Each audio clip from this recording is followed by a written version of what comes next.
Hello everyone, നമ്മൾ ഇന്ന് discuss ചെയ്യാൻ പോകുന്നത് മണി ആൻഡ് ബാങ്കിങ് ആണ്. മൊഡ്യൂൾ 4-ലെ മറ്റൊരു ടോപ്പിക്കാണ്. നമ്മൾ മൊഡ്യൂൾ 4-ലെ ഡെവലപ്മെന്റ് തിയറീസ് കംപ്ലീറ്റ് ചെയ്തിരുന്നു. ഇനി നമ്മുടെ സിലബസിൽ കുറച്ച് ടോപ്പിക് കൂടെ ഉണ്ട്. Money and banking, public finance, international theories. അപ്പൊ നമുക്ക് മണി ആൻഡ് ബാങ്കിങ് എന്താണെന്നുള്ളത് നോക്കാം. നമുക്ക് ഈ ഒരു മൊഡ്യൂളിൽ മണി ആൻഡ് ബാങ്കിങ്ങിന്റെ ജനറൽ ആയിട്ടുള്ള കുറച്ച് കാര്യങ്ങളാണ് പഠിക്കാനുള്ളത്. മണി ആൻഡ് ബാങ്കിങ്ങിന്റെ ഡീറ്റെയിൽ ആയിട്ടുള്ള ഒരു സ്പെസിഫിക് ആയിട്ടുള്ള ഒരു ടോപ്പിക് നമുക്ക് ഈ സിലബസിൽ പറഞ്ഞിട്ടില്ല. മണി ആൻഡ് ബാങ്കിങ് എന്നേ പറഞ്ഞിട്ടുള്ളൂ. മണി ആൻഡ് ബാങ്കിങ്ങിന്റെ ഡീറ്റെയിൽ ആയിട്ട് നമ്മൾ മണി ആൻഡ് ബാങ്കിങ് എന്ന് കേൾക്കുമ്പോൾ നമുക്ക് നോർമലി ഓർമ്മ വരുന്നത് RBI, commercial bank, public sector, മറ്റ് പ്രൈവറ്റ് സെക്ടർ ബാങ്കുകൾ, RRB, റീജിയണൽ റൂറൽ ബാങ്കുകൾ ഒക്കെ ആയിരിക്കും. ഇതിനെപ്പറ്റി എല്ലാം ഡീറ്റെയിൽ ആയിട്ട് നിങ്ങൾ കൊമേഴ്സിന്റെ മൊഡ്യൂൾ 3-4 പഠിക്കുന്നുണ്ട്. അതുകൊണ്ടാണ് നമ്മുടെ സിലബസിൽ മണി ആൻഡ് ബാങ്കിങ് എന്നുള്ള ജനറൽ ടോപ്പിക്, ഈ ജനറൽ ടോപ്പിക്കിന്റെ അണ്ടറിൽ കുറെ ടേംസ് നമ്മൾ കേൾക്കാത്ത ടേംസ് നിങ്ങൾ കേൾക്കും. അതുപോലെ എന്താണ് ഈ ഡിമാൻഡ് ഫോർ മണി, എന്താണ് ഈ സപ്ലൈ ഓഫ് മണി എന്നുള്ളതൊക്കെയാണ് പഠിക്കുന്നത്. അപ്പൊ ഇതിൽ നിന്നുള്ള ക്വസ്റ്റ്യൻ നമുക്ക് എക്സ്പെക്ട് ചെയ്യാൻ പറ്റുന്നതാണ്. അപ്പം അങ്ങനത്തെ ടോപ്പിക്കുകളാണ് നമ്മൾ ഇതിൽ ഡിസ്കസ് ചെയ്യുന്നത്. ബാക്കിയുള്ള ഡീറ്റെയിൽഡ് ആയിട്ടുള്ളത് മൊഡ്യൂൾ 4-ലെ ബാങ്കിങ് തിയറി പ്രാക്ടീസ്, അതായത് ബാങ്കിങ്, നമുക്ക് ഈ ബാങ്കിങ് എന്താണ്, അതുപോലെ public sector, private sector bank, RBIയുടെ ഡീറ്റെയിൽ, ഇതെല്ലാം പഠിക്കുന്നുണ്ട്. അതുകൊണ്ട് അത് ഒന്നുകൂടെ പറയുന്നില്ല. നമുക്ക് ജനറൽ ആയിട്ട് അറിഞ്ഞിരിക്കേണ്ട, ഇതിൽ നിന്നുള്ള ക്വസ്റ്റ്യൻ നമുക്ക് എക്സ്പെക്ട് ചെയ്യാവുന്നതാണ്. അതുകൊണ്ട് നമുക്ക് ജനറൽ ആയിട്ടുള്ള കുറച്ച് ടേംസ് ഉണ്ട്, അത് നമുക്ക് എന്താണെന്നുള്ളത് നോക്കാം. Okay, so money and banking. Money and ബാങ്കിങ്ങിനെ പറ്റി പറയുമ്പോൾ നമുക്ക് എന്താണ് ഈ മണി, എന്താണ് ഈ മണി എന്ന് പറഞ്ഞു കഴിഞ്ഞാൽ നമ്മൾ പറയും പൈസയാണ് മണി എന്ന് പറഞ്ഞു കഴിഞ്ഞാൽ, അല്ലേ? അതാണ്. അപ്പൊ മണി എന്ന് പറയുന്ന ഒന്ന് വരുന്നതിന് മുമ്പ് ഈ ലോകത്ത് എങ്ങനെയായിരുന്നു ആളുകൾ സാധനങ്ങൾ വാങ്ങിക്കൊണ്ടിരുന്നത്? സാധനങ്ങൾ എങ്ങനെയായിരുന്നു വാങ്ങുന്നത്? സാധനങ്ങൾ അഥവാ സേവനങ്ങൾ, ഗുഡ്സ്, സർവീസസ് എങ്ങനെയായിരുന്നു ട്രേഡ് ചെയ്തിരുന്നത്? അതിനെ നമ്മൾ ഒരു പേര് വിളിക്കും ബാർട്ടർ സിസ്റ്റം. നമ്മൾ കൊച്ചു ക്ലാസ്സുകളിലൊക്കെ പഠിച്ചിട്ടുണ്ടായിരിക്കും. അപ്പൊ നമുക്ക് ജസ്റ്റ് ഒന്ന് പൊടി തട്ടി എടുക്കാം. എന്താണ് ബാർട്ടർ സിസ്റ്റം? അപ്പൊ ബാർട്ടർ സിസ്റ്റം എന്ന് പറഞ്ഞു കഴിഞ്ഞാൽ നമ്മൾ ഗുഡ്സ് ആൻഡ് സർവീസസ് ഡയറക്റ്റ് ആയിട്ട് ട്രേഡ് ചെയ്യാണ്. അവിടെ മണി എന്ന് പറയുന്ന ഒരു മെഷർ ഇല്ല. മണിയുടെ ടേംസിലല്ല നമ്മൾ പറയുന്നത്. അതിനെയാണ് നമ്മൾ ബാർട്ടർ സിസ്റ്റം എന്ന് വിളിക്കുന്നത്. ഇപ്പം ഞാനൊരു സാധനം പ്രൊഡ്യൂസ് ചെയ്യുന്നത്, ഞാൻ ഉണ്ടാക്കുന്ന ഉൽപ്പന്നം ബാഗാണ്. പക്ഷെ എനിക്ക് വേണ്ടത് കൊടയാണ്. കൊടയാണ് എന്നുണ്ടെങ്കിൽ ഞാൻ എന്ത് ചെയ്യണം? ബാഗ് വേണ്ട ഒരാളെ കണ്ടുപിടിക്കണം. അയാളുടെ കയ്യിൽ എന്തുണ്ടാവണം? കൊട ഉണ്ടാവണം. അങ്ങനെയുള്ള ഒരാളെ കണ്ടുപിടിച്ച് ഞാൻ എന്ത് ചെയ്യണം? ഈ ബാഗ് കൊടുക്കുന്നു, പകരം കൊട വാങ്ങുന്നു. ഓക്കെ, അപ്പം അയാൾക്ക് എന്താ വേണ്ടത്? ബാഗാണ്, എനിക്ക് വേണ്ടത് കൊടയാണ്. ഞങ്ങൾ തമ്മിൽ എക്സ്ചേഞ്ച് ചെയ്യുന്നു. ഈ ഒരു അവസ്ഥയാണ് ബാർട്ടർ സിസ്റ്റം. ഇത് മണി വരുന്നതിന് മുമ്പ് ലോകത്ത് നിലനിന്നിരുന്ന ഒരു സിസ്റ്റം ആയിരുന്നു barter system. Barter system is a method of exchange where goods and services are traded directly without the use of money or a medium of exchange. മണിയുടെ യൂസ് ഇല്ല, അത് മണി അവിടെ ഉപയോഗിക്കുന്നില്ല, മീഡിയം ഓഫ് എക്സ്ചേഞ്ച് ഒന്നും ഇല്ല. അങ്ങനെ ഉപയോഗിക്കുന്ന രീതി ഏതാണെന്ന് ചോദിച്ചാൽ ബാർട്ടർ സിസ്റ്റം ആയിരുന്നു. ഇത് മണി കണ്ടുപിടിക്കുന്നതിന് മുമ്പ് പ്രിവേലന്റ് ആയിട്ടുള്ള ഒരു സിസ്റ്റം ഓഫ് എക്സ്ചേഞ്ച് ആയിരുന്നു ബാർട്ടർ സിസ്റ്റം. ഓക്കെ, മനസ്സിലായോ ബാർട്ടർ സിസ്റ്റം? അപ്പൊ നമുക്ക് ചോദിക്കാം, ഒരു ക്വസ്റ്റ്യൻ ചോദിക്കാം. ബാർട്ടർ സിസ്റ്റം എന്നുള്ള പേര് തരാതെ കുറെ സിസ്റ്റം തന്നിട്ട് നമ്മളോട് ചോദിക്കുകയാണ്, ഗുഡ്സ് ആൻഡ് സർവീസസ് ഡയറക്റ്റ് ആയിട്ട് മണിയുടെ ടേംസിലല്ലാണ്ട്, without the use of money or a medium of exchange, direct ആയിട്ട് ട്രേഡ് നടത്തുകയാണ് ഗുഡ്സ് ആൻഡ് സർവീസ്. അങ്ങനെയുള്ള മെത്തേഡിനെ വിളിക്കുന്ന പേരെന്താണ്? Barter system. എന്താണ്? Barter system. ഓക്കെ ആണോ? It involves direct exchange of one good or service for another. ഒരു ഗുഡിനോ സർവീസിനോ വേണ്ടി നമ്മൾ ഡയറക്റ്റ് ആയിട്ട് എക്സ്ചേഞ്ച് ചെയ്യുകയാണ്. അതിനെയാണ് നമ്മൾ എന്തെന്ന് വിളിക്കുന്നത്? Barter system. ഡയറക്റ്റ് ആയിട്ട് ഗുഡ്സ് ആൻഡ് സർവീസസ് എക്സ്ചേഞ്ച് ചെയ്യാണ്.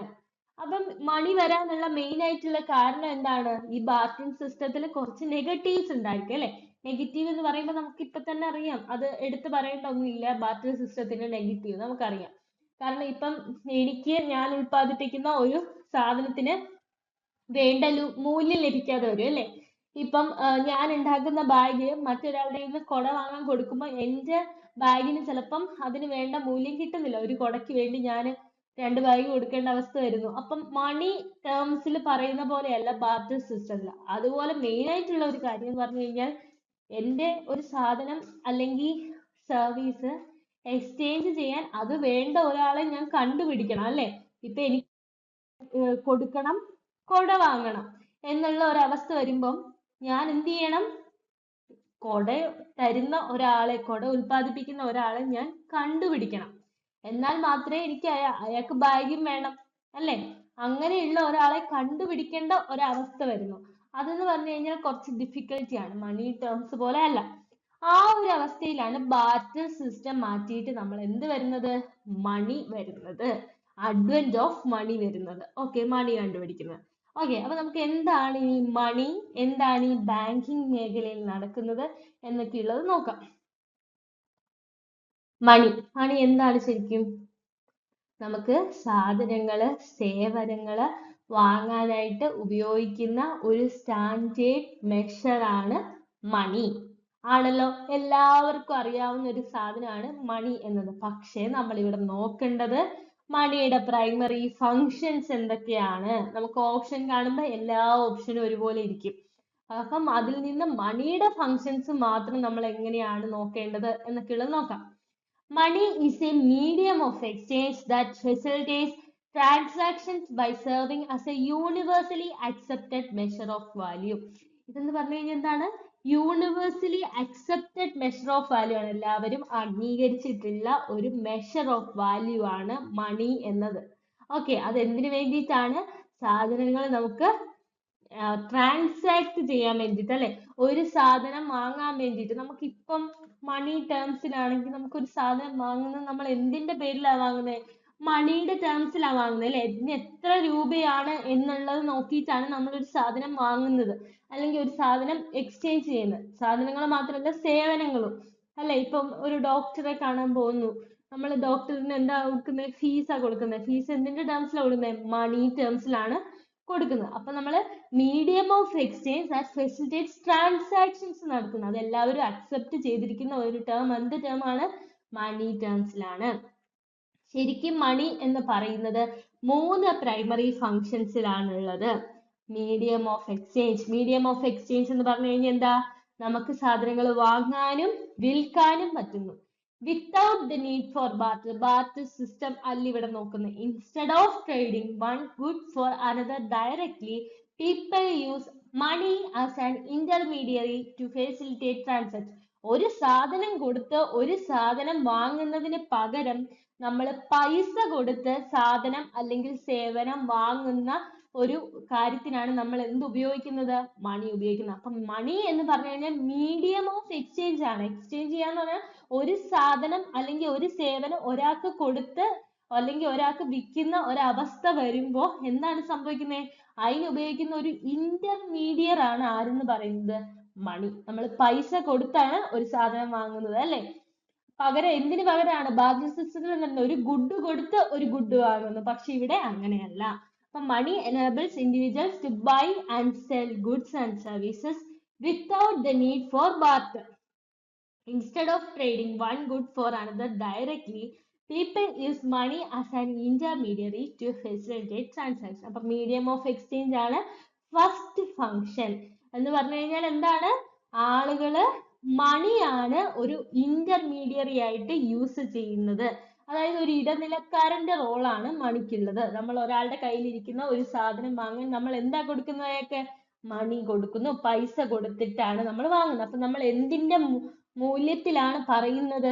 ആ ഒരു സാധനത്തിന്റെ വില എന്ത് മൂല്യത്തിലാ? മണിയുടെ വാല്യൂലാണ് പറയുന്നത്. Okay, second, unit of account. Unit of account എന്ന് പറഞ്ഞാൽ എന്താണ്? ഇത് മണിയുടെ ഒരു ഫങ്ഷൻ ആണ്. Unit of account. മണി എന്ന് പറയുന്നത് ഒരു സ്റ്റാൻഡേർഡൈസ്ഡ് മെഷർ ഓഫ് വാല്യൂ ആണ്. എന്ന് പറഞ്ഞു കഴിഞ്ഞാൽ എന്താ? നമുക്ക് ഗുഡ്സ് ആൻഡ് സർവീസസിന്റെ മൂല്യം അളക്കാൻ ഉപയോഗിക്കുന്ന ഒരു മെഷർ ആയിട്ടാണ് നമ്മൾ എന്തിനെ ഉപയോഗിക്കുന്നത്? മണി ഉപയോഗിക്കുന്നത്. ഒരു സാധനത്തിന്റെ വാല്യൂ നമ്മൾ എന്തിനെ വെച്ചിട്ടാണ് കമ്പയർ ചെയ്യുന്നത്? അതിനുള്ള പ്രൈസ് അല്ലെ, അതിനുള്ള എന്ത് മെഷർ ആണ് അതിനുള്ളത് എന്നതിന്റെ അടിസ്ഥാനത്തിലാണ് നമ്മൾ ആ സാധനത്തിന്റെ വർത്ത്, അതിന്റെ മൂല്യം നമ്മൾ അളക്കുന്നത്. അങ്ങനെയാണല്ലോ. അതായത് നമ്മൾ മണി ടേംസിൽ ഒരു സാധനം, ഇപ്പൊ രണ്ട് സാധനം, ഒരു സാധനത്തിന്റെ വില കൂടുതലും ഒന്നിന് കുറവാണ്, നമ്മൾ എന്തിന്റെ ടേംസിലാ അതിനെ അളക്കുന്നത്? അതെന്തിന്റെ ടേംസിലാണ് അളക്കുന്നത്? നമ്മള് മോണി ആണ് നമ്മൾ അതിനെ അളക്കുന്നത്. എന്തിനാണ്? മണി ടേംസിലാണ് നമ്മൾ അതിനെ അളക്കുന്നത്. ഒരു സാധനം, രണ്ട് ഗുഡ്സിനെ കമ്പയർ ചെയ്യാൻ വേണ്ടി നമ്മൾ എങ്ങനെയാ ഉപയോഗിക്കുന്നത്? മണി ടേംസിലാണ് രണ്ട് ഗുഡ്സിന്റെ നമ്മൾ കമ്പയർ ചെയ്യുന്നത്. അങ്ങനെയാണല്ലോ. Store of value. Store of value എന്താണ്? നമുക്ക് പിന്നീട് ഉപയോഗിക്കാൻ പറ്റുന്ന ഒരു കപ്പാസിറ്റി ഉള്ള ഒരു സാധനമാണ് മണി എന്ന് പറഞ്ഞു കഴിഞ്ഞാൽ, അല്ലെ? നമുക്ക് ഫ്യൂച്ചറിലേക്ക് ഉപയോഗിക്കാൻ പറ്റുന്ന ഒരു സാധനം.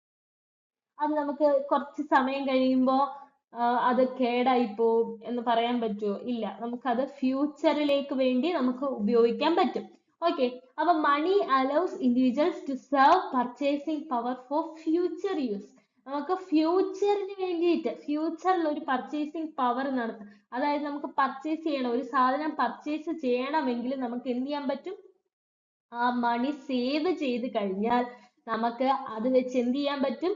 നമുക്ക് സാധനങ്ങൾ വാങ്ങാനായിട്ട് പറ്റും. അല്ലാണ്ട് നമ്മൾ ഇപ്പൊ കുറച്ച് പൈസ കിട്ടിയെന്ന് പറഞ്ഞിട്ട് നമ്മൾ എല്ലാ സാധനങ്ങളും ഇപ്പൊ തന്നെ വാങ്ങി വെക്കണം, കുറച്ച് കഴിയുമ്പോൾ ഈ പൈസ കേടായി പോകും എന്ന് നമുക്ക് പറയാൻ പറ്റുമോ? ഇല്ല. നമുക്ക് എല്ലാ സാധനങ്ങളും ഒരുമിച്ച് വാങ്ങേണ്ട ആവശ്യമില്ല. rather than consuming all income immediately, നമ്മൾ എല്ലാ ഇൻകവും ഒരുമിച്ച് കൺസ്യൂം ചെയ്യാൻ എടുക്കേണ്ട ആവശ്യമില്ല. നമുക്ക് എന്ത് ചെയ്യാം? ഡിഫറെന്റ് ഫോംസിൽ സേവ് ചെയ്യാൻ പറ്റും, അല്ലെ? നമുക്ക് കയ്യിൽ ക്യാഷ് ആയിട്ട് വെക്കാം, സേവിങ് ഡിപ്പോസിറ്റ് ഉണ്ട്, നമുക്ക് ബാങ്കിൽ ഇടാം, പോസ്റ്റ് ഓഫീസിൽ ഇടാം, നമുക്ക് ഒരുപാട് അതിന് ഓൾട്ടർനേറ്റീവ്സ് ഉണ്ട്, അല്ലെ? അപ്പൊ എങ്ങനെ വേണമെങ്കിലും നമുക്ക് എന്ത് ചെയ്യാൻ പറ്റും? മണി സ്റ്റോർ ചെയ്യാൻ പറ്റും. അല്ലെങ്കിൽ നമുക്ക് ഇൻവെസ്റ്റ് ചെയ്യാൻ പറ്റും, അല്ലെ? ഏതെങ്കിലും അസറ്റ്സിലൊക്കെ നമുക്ക് ഫ്യൂച്ചർ നീഡ്സിൽ ഇൻവെസ്റ്റ് ചെയ്യാൻ പറ്റും. നമുക്ക് എന്താ, ഇപ്പൊ 3 വർഷം കഴിഞ്ഞിട്ട് എനിക്കൊരു വീട് വെക്കണം എന്നുണ്ടെങ്കിൽ ഞാൻ മണി ഇന്ന് തൊട്ടേ സേവ് ചെയ്ത് തുടങ്ങുകയാണ്, അല്ലെ? അപ്പൊ ഞാൻ ആ ഇൻവെസ്റ്റ് ചെയ്യുന്ന എന്തിനു വേണ്ടി? എനിക്കൊരു ഡ്രീം ഉണ്ട് വീട് വെക്കാൻ. അപ്പൊ ഞാൻ അതിന് വേണ്ടിയിട്ട് എന്ത് ചെയ്യാണ്? ഇൻവെസ്റ്റ് ചെയ്യണം. അപ്പൊ അങ്ങനെ നമ്മുടെ ഫ്യൂച്ചർ നീഡ്സിനെ സാറ്റിസ്ഫൈ ചെയ്യാൻ ആർക്ക് പറ്റും? മണിക്ക് പറ്റും. അതിനുള്ള ഒരു സ്റ്റോർ ഓഫ് വാല്യൂ കപ്പാസിറ്റി, അതായത് ഇത് സ്റ്റോർ ചെയ്യാൻ പറ്റും, അല്ലെ? അത് സ്റ്റോർ ചെയ്ത് വെക്കാൻ പറ്റുന്ന ഒന്നാണ് മണി എന്ന് ആലോചിക്കുക. ഓക്കെ. നമുക്ക് ജനറൽ ആയിട്ട് അറിയാവുന്ന കാര്യങ്ങളാണ്, പക്ഷെ ഈ ടേംസ് ഓർത്തിരിക്കുക. ഓക്കെ. അപ്പൊ മണിയുടെ കാര്യത്തിൽ നമ്മൾ 3 ഫങ്ഷൻസ് ആണ് മെയിൻ ആയിട്ട് പഠിച്ചത്. മീഡിയം ഓഫ് എക്സ്ചേഞ്ച് ആയിട്ടാണ് നമ്മൾ ഉപയോഗിക്കുന്നത്. ഒരു കാര്യം നമ്മൾ വാങ്ങുന്ന, ഒരു ഗുഡ് വാങ്ങുന്നുണ്ടെങ്കിൽ അതിന് നമ്മൾ പകരം എന്താ കൊടുക്കുന്നത്? പൈസയാണ് കൊടുക്കുന്നത്. ഓക്കെ. യൂണിറ്റ് ഓഫ് അക്കൗണ്ട്, അതിനൊരു സ്റ്റാൻഡേർഡൈസ്ഡ് മെഷർ ഓഫ് വാല്യൂ ഉണ്ട്. അതായത് നമുക്ക് രണ്ട് സാധനങ്ങളെ, ഗുഡ്സ് ആൻഡ് സർവീസിനെ കമ്പയർ ചെയ്യാനൊക്കെ നമുക്ക് എന്തിനെ കൊണ്ട് പറ്റും? മോണിറ്ററി ടേംസ്, മണി ടേംസ്. മോണിറ്ററി ടേംസ് എന്ന് പറഞ്ഞു കഴിഞ്ഞാൽ മണി ടേംസ് എന്നാണ് അർത്ഥം, കേട്ടോ. മണി ടേംസിൽ പറ്റും. അതുപോലെ സ്റ്റോർ ഓഫ് വാല്യൂ കപ്പാസിറ്റി, അത് നമുക്കിപ്പോ ഇത്തിരി പൈസ ഉണ്ട് നമ്മുടെ കയ്യിലെങ്കിൽ അതെടുത്ത് മൊത്തം ഉപയോഗിക്കണം എന്നില്ല. നമുക്ക് എന്ത് ചെയ്യാൻ പറ്റും? ഫ്യൂച്ചറിലേക്ക് വേണ്ടിയിട്ട് അത് മാറ്റി വെക്കാൻ പറ്റുന്ന ഒരു കപ്പാസിറ്റി എന്തിനുണ്ട്? മണിക്കുണ്ട്. ഓക്കെ. അപ്പൊ ഈ 3 ഫങ്ഷൻസ് നമുക്ക് ക്വസ്റ്റ്യൻ ആയിട്ട് വേണമെങ്കിൽ ചോദിക്കാം. ഈസി ക്വസ്റ്റ്യൻ ആണ്. പക്ഷെ ഈ യൂണിറ്റ് ഓഫ് അക്കൗണ്ട് എന്നൊക്കെ കേൾക്കുമ്പോൾ പെട്ടെന്ന് നമുക്കൊരു കൺഫ്യൂഷൻ തോന്നും. എന്താ ഈ യൂണിറ്റ് ഓഫ് അക്കൗണ്ട്? ജനറൽ ആയിട്ടുള്ള ഒരു സാധനമാണ്, അല്ലെ? പക്ഷെ അതിന് പേര് കേൾക്കുമ്പോൾ നമ്മൾ കൺഫ്യൂഷൻ ആവേണ്ട കാര്യമില്ല. അപ്പം നമുക്ക് ഒരു 4 എണ്ണം കൊടുത്തിട്ട് ഇതിൽ ഏതൊക്കെയാണ് പ്രൈമറി ഫങ്ഷൻസ് എന്ന് ഐഡന്റിഫൈ ചെയ്യാൻ വേണമെങ്കിൽ ചോദിക്കാം. അപ്പൊ medium of exchange, unit of account, store of value, ഇത് മൂന്നുമാണ് മണിയുടെ പ്രൈമറി ഫങ്ഷൻസ്. ഓക്കെ. ഇനി മണിയെ നമ്മൾ ഒരുപാട് ഫോംസിൽ നമ്മൾ അറേഞ്ച് ചെയ്യുന്നുണ്ട്, അല്ലെ? പൈസയെ നമ്മൾ ഒരുപാട് ടേംസിൽ നമ്മൾ അറേഞ്ച് ചെയ്യുന്നുണ്ട്. അത് ഏതൊക്കെ ടേംസിലാണ് നമ്മൾ മെയിൻ ആയിട്ട് പൈസയെ നമ്മൾ അറേഞ്ച് ചെയ്യുന്നത്? ഒന്ന് ആലോചിച്ച് നോക്കിയേ. നമ്മുടെ കാര്യം തന്നെ നോക്കിയേ. ഇപ്പൊ പൈസ എന്തൊക്കെ ടേംസിൽ അറേഞ്ച് ചെയ്യുന്നുണ്ട്? ക്യാഷ് ആയിട്ട് കയ്യിലുണ്ടാവും, അക്കൗണ്ടിൽ ഉണ്ടാവും, അല്ലെ? ഡിപ്പോസിറ്റ് ഉണ്ടാവും. അങ്ങനെയുള്ള, അതുപോലെ തന്നെ ചിലര് ഇൻവെസ്റ്റ് ചെയ്യുന്ന ആൾക്കാരാണ്, നിങ്ങൾക്ക് ട്രേഡിംഗ് അക്കൗണ്ടുകൾ ഉണ്ടാവും, ട്രേഡിംഗ് അക്കൗണ്ടിൽ നമ്മുടെ മണി ഉണ്ടാവും. ഇതൊക്കെ എന്താണ് മണിയുടെ ഫോംസ് ആണ് അല്ലെ. അപ്പൊ നമ്മൾ മെയിൻ ആയിട്ട് മണി നമ്മൾ സ്റ്റോർ ചെയ്ത് വെക്കുന്ന ഫോം എന്ന് പറഞ്ഞു കഴിഞ്ഞാൽ 3 ഫോംസ് ആണ് മെയിൻ ആയിട്ട് പറയുന്നത്. ഇത് കൂടാതെയുള്ള ഫോംസ് ഉണ്ട്. ഓക്കെ, മെയിൻ ആയിട്ടുള്ള 3 ഫോം എന്ന് പറയുന്നത് first currency, physical coins, bank notes issued by government and central bank. Central ബാങ്കും ഗവൺമെന്റ് ഇഷ്യൂ ചെയ്യുന്ന ബാങ്ക് നോട്ടും. ഇതെന്താ ഇവിടെ ഗവൺമെന്റ് ആൻഡ് സെൻട്രൽ ബാങ്ക് എന്ന് പറഞ്ഞിരിക്കുന്നത് എല്ലാവർക്കും അറിയാവുന്ന കാര്യമായിരിക്കും, എന്നാലും ജനറൽ ആയിട്ട് ഒന്ന് പറയാം. നമ്മുടെ നോട്ട് പ്രിന്റ് ചെയ്യുന്ന ആരാണ്? RBI ആണ് അല്ലെ. RBI ആണ്. സെൻട്രൽ ബാങ്ക് ആരാണ്? RBI ആണ്, reserve bank of India. Coin ആരാണ്? ഇന്ത്യയിലെ കോയിൻ പബ്ലിഷ് ചെയ്യുന്നത് ആരാണ്? ഇന്ത്യൻ ഗവൺമെന്റ് അഥവാ ministry of finance. Ministry of finance, Indian government ആണ് ഇറക്കുന്നത് കോയിൻ. ബാങ്ക് ആരാണ്? സെൻട്രൽ ബാങ്ക് ആണ് നോട്ട് പബ്ലിഷ് ചെയ്യുന്നത്. നോട്ട് ഇറക്കുന്നത് സെൻട്രൽ ബാങ്ക് അഥവാ RBI. സെൻട്രൽ ബാങ്ക് ആരാ? RBI ആണ്, റിസർവ് ബാങ്ക് ഓഫ് ഇന്ത്യയും. കോയിൻ ഇറക്കുന്നത് ഇന്ത്യയിലെ Indian government ministry of finance ആണ് ഇറക്കുന്നത്. ഓക്കെ, അത് തമ്മിൽ കൺഫ്യൂഷൻ ജനറൽ ആയിട്ടുള്ളതാണ്. ഓക്കെ, അപ്പൊ ഫിസിക്കൽ കോയിൻസും ബാങ്ക് നോട്ട്സും ഇഷ്യൂ ചെയ്യുന്ന, അതാണ് ഇവിടെ പറഞ്ഞിരിക്കുന്നത്, by government and central bank. അതെന്താണ്? കറൻസി. അപ്പൊ നമ്മൾ കറൻസിയുടെ ഫോമിൽ എന്തിനെ സ്റ്റോർ ചെയ്യും? മണിയെ സ്റ്റോർ ചെയ്യാറുണ്ട് അല്ലെ, കറൻസി ടേംസിൽ. അതായത് ഫിസിക്കൽ കോയിൻസും ബാങ്ക് നോട്ട്സും ഒക്കെ, നമ്മുടെ കയ്യിലുള്ള കോയിനുകളും നോട്ടും ഒക്കെ ഗവൺമെന്റും സെൻട്രൽ ബാങ്ക് ഇറക്കുന്ന, അതൊക്കെ നമ്മൾ എന്തിന്റെ ടേംസ് ആണ്? കറൻസി ടേംസിലാണ് പറയുന്നത് അല്ലെ, കറൻസി ടേംസിലാണ് പറയുന്നത്.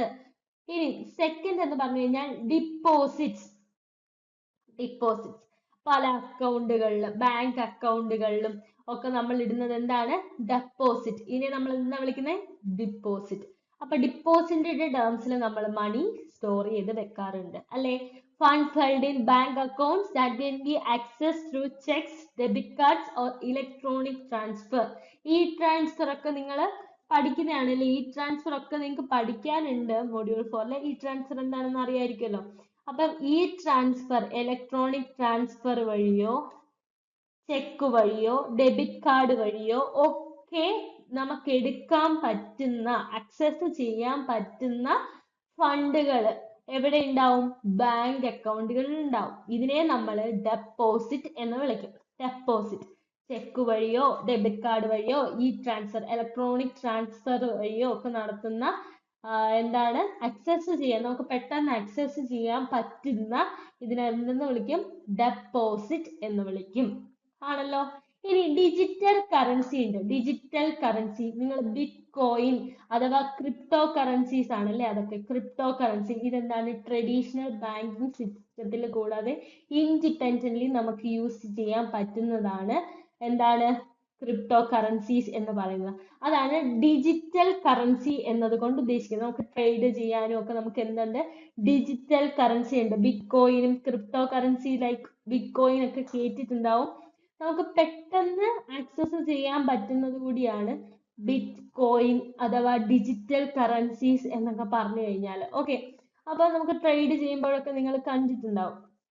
ഓക്കെ, അപ്പൊ ഈ വേരിയസ് ഫോംസ് ഓഫ് മണിയിൽ വരുന്നതാണ്. നമ്മൾ ഏതൊക്കെ ഇതിലാണ് സ്റ്റോർ ചെയ്ത് വെക്കുന്നത്? കറൻസിയുടെ ടേംസില്, അതുപോലെ തന്നെ ഡിപ്പോസിറ്റിന്റെ ടേംസില്, അതുപോലെ ഡിജിറ്റൽ കറൻസി രൂപത്തില് ഒക്കെ നമ്മൾ എന്ത് ചെയ്തിട്ടുണ്ട്? മണിയെ സ്റ്റോർ ചെയ്ത് വെക്കാറുണ്ട്. ഓക്കെ ആണല്ലോ. ഇനി ഡിമാൻഡ് ഫോർ മണി എന്ന് പറഞ്ഞു കഴിഞ്ഞാൽ എന്താ? ഒരു സാധനത്തിനുള്ള ഡിമാൻഡ്. നമ്മൾ ഡെവലപ്മെന്റ് തിയറി ഒക്കെ പഠിച്ചപ്പോൾ നമ്മൾ മൊഡ്യൂൾ 1 ഒക്കെ പഠിക്കുന്ന സമയത്ത് നിങ്ങൾ പഠിച്ചിട്ടുണ്ടായിരിക്കും. ഡിമാൻഡ്, ഒരു സാധനത്തിന്റെ ഡിമാൻഡ് എന്ന് പറഞ്ഞു കഴിഞ്ഞാൽ എന്താണ്? ഡിസയർ ആണ് അല്ലെ. അതായത് നമുക്കൊരു സാധനം വേണം എന്നുള്ള നമ്മുടെ ആ ഒരു ആഗ്രഹം അല്ലെ, ആ ഒരു ആവശ്യത്തെയൊക്കെയാണ് നമ്മൾ എന്തെന്ന് പറയുന്നത്? ഡിമാൻഡ് എന്ന് പറയുന്നത്. നമുക്കൊരു സാധനം നമ്മുടെ എക്കോണമിയില് സാധനത്തിന് ഡിമാൻഡ് ഉണ്ട് എന്ന് പറഞ്ഞു കഴിഞ്ഞാൽ എന്താ അർത്ഥം? ആ സാധനം ആളുകൾക്ക് കൂടുതലായിട്ട് വേണ്ട സാധനമാണ് അല്ലെ, അതിനെയാണ് ഡിമാൻഡ് എന്ന് പറയുന്നത്. അപ്പൊ ഈ മണിയുടെ ഡിമാൻഡ് എന്നതുകൊണ്ട് ഉദ്ദേശിക്കുന്നത് എന്താ? മണിയുടെ ഡിമാൻഡ്, നമുക്ക് എന്തിനാ മണി?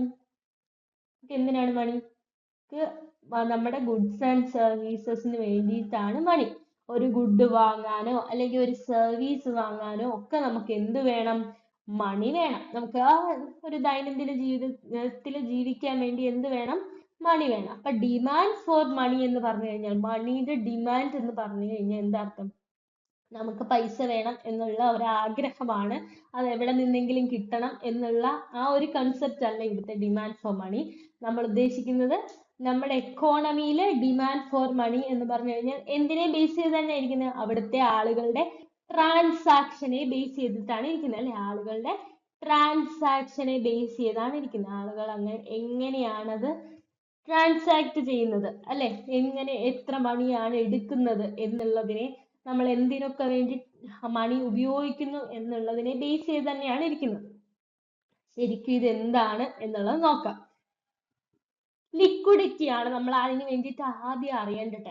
എന്താണ് ഈ ലിക്വിഡിറ്റി? ലിക്വിഡിറ്റി എന്ന കോൺസെപ്റ്റ് മറക്കില്ല. നമുക്ക് ഈ ഒരു മണി ആൻഡ് ബാങ്കിങ് പഠിക്കുമ്പോൾ ഇങ്ങനെ കുറച്ച് ടേംസ് നമ്മൾ കേൾക്കും, ലിക്വിഡിറ്റി എന്നുള്ളത്, അതുപോലെ ഡിമാൻഡ് ഫോർ മണി.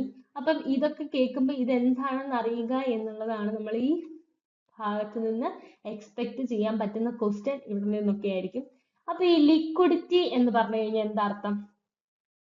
പെട്ടെന്ന് ക്യാഷ് ആക്കാൻ പറ്റുന്ന ഒന്നിനെ, ഒരു അസറ്റിനെയാണ് നമ്മൾ ലിക്വിഡിറ്റി എന്നതുകൊണ്ട് ഉദ്ദേശിക്കുന്നത്. ലിക്വിഡിറ്റി എന്ന് പറഞ്ഞു കഴിഞ്ഞാൽ refers to ease and speed with which an asset can be converted into cash without losing significant value. അതിന്റെ മൂല്യം നഷ്ടപ്പെടാതെ ഒരു അസറ്റിനെ പെട്ടെന്ന് തന്നെ നമുക്ക് എന്താക്കാൻ പറ്റണം? ക്യാഷ് ആക്കാൻ പറ്റുന്ന ആ ഒരു സ്പീഡ് അല്ലെ, പെട്ടെന്ന് ആക്കാൻ പറ്റുന്ന ഒന്നിനെയാണ് ലിക്വിഡിറ്റി എന്നതുകൊണ്ട് ഉദ്ദേശിക്കുന്നത്. അപ്പൊ ഏറ്റവും ലിക്വിഡ് ആയിട്ടുള്ള ഒരു സാധനം എന്താണ്? ഏറ്റവും ലിക്വിഡ് ആയിട്ടുള്ള പെട്ടെന്ന് ക്യാഷ് ആക്കാൻ പറ്റുന്ന ഒരു സാധനം എന്താണ്? അത് ക്യാഷ് തന്നെയാണ്. പെട്ടെന്ന് ക്യാഷ് ആക്കാൻ പറ്റുന്ന എന്താണ്? അത് നമ്മുടെ കയ്യിലുള്ള ക്യാഷ് ആണ്. പെട്ടെന്ന് നമുക്ക് എന്തിനാ? അപ്പൊ ഏറ്റവും മോസ്റ്റ്ലി നിങ്ങൾക്ക് ഒരു ക്വസ്റ്റ്യൻ വരികയാണ്, വരികയാണെന്നിരിക്കട്ടെ, mostly identify the most liquid asset. Identify most liquid asset. Most liquid asset ഏതാണെന്ന് ഐഡന്റിഫൈ ചെയ്യാൻ ഒരു ക്വസ്റ്റ്യൻ വരികയാണ്. Identify most liquid asset. അതിൽ option A gold, option B cash in bank, option C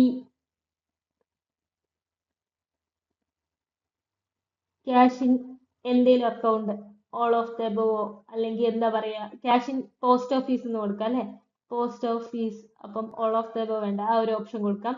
D cash.